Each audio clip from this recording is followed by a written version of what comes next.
as we move on from our front view, which we've done here, I'm going to need to leave some space and draw my side view. Now, before that all happens, I have to understand that I need to translate these measurements from this drawing onto this view over here.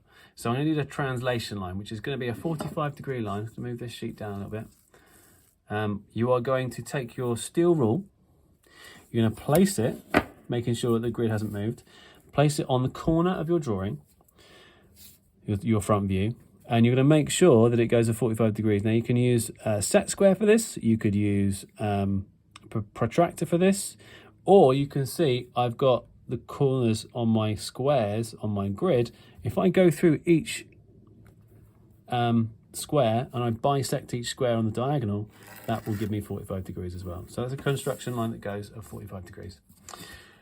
Now I've done that, I'm going to draw my front view, my side view rather. Okay, so you can see that I've done this front view wrong. So what we're going to do, I've done this wrong because that's not my front view, that's my front view. So I'm halfway there, not quite finished yet. So we are going to do one last measurement on here and do some rubbing out. Okay, these mistakes happen, we'll just make sure we move on. This line here should be 20, like this. Okay, so I'm going to do my construction line up.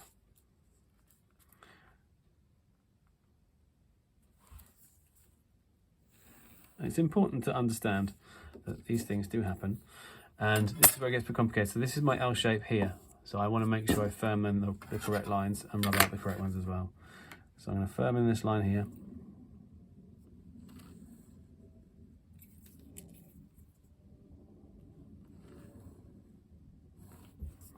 Okay, and then I want to get rid of the darkness on these lines here.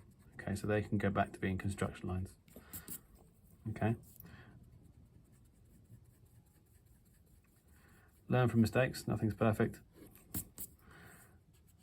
Rub this out so it's a little bit fainter, and that sorts me out. Okay, so now we see you can correct mistakes, we can move on, it's still neat and tidy, you wouldn't really know that I made a mistake on there.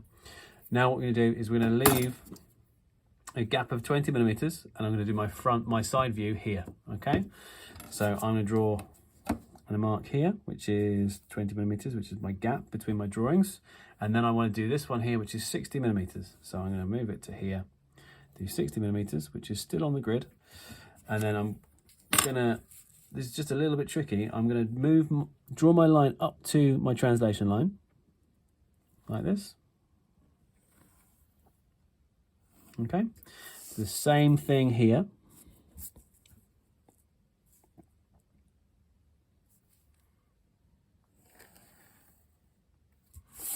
Okay, so I've done that, construction lines all the way up, and then when they hit that line, we just want to translate them through 90 degrees. So it should, if you've done it right and drawn it properly, be on the grid point, and once you've done it all, you should be able to make this measurement here, and that measurement should be 60 millimeters because it works. The geometry on that, because it goes through 45 degrees on that line there, it gives you the full 90. It's the same size as it rolls over. You then need to firm in the details on these drawings. So we do our lines and we do our line weight a little bit darker. Be patient.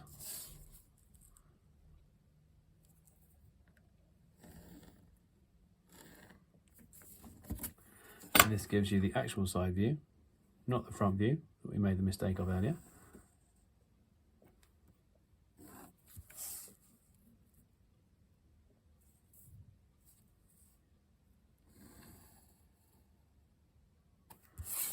Okay, and then finally your top view up here, which looks like this. Because we've done all our construction lines, everything we need is there ready to draw it in place.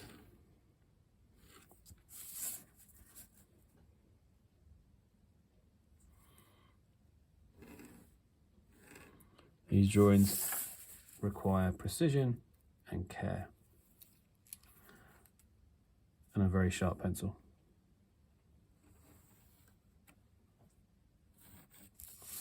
Okay, again, I've gone over slightly. That's a little bit of a mistake. So just use my rubber, just turn that back into a construction line. Last two lines over here.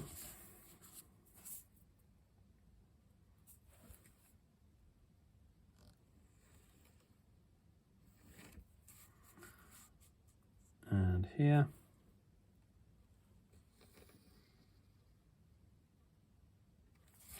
And we're now done. Okay, so we're going to move on in a second to talk about dimension lines, but this is where you need to be with all the drawings firmed in, construction lines done, and the front, top and side views completed to the correct size.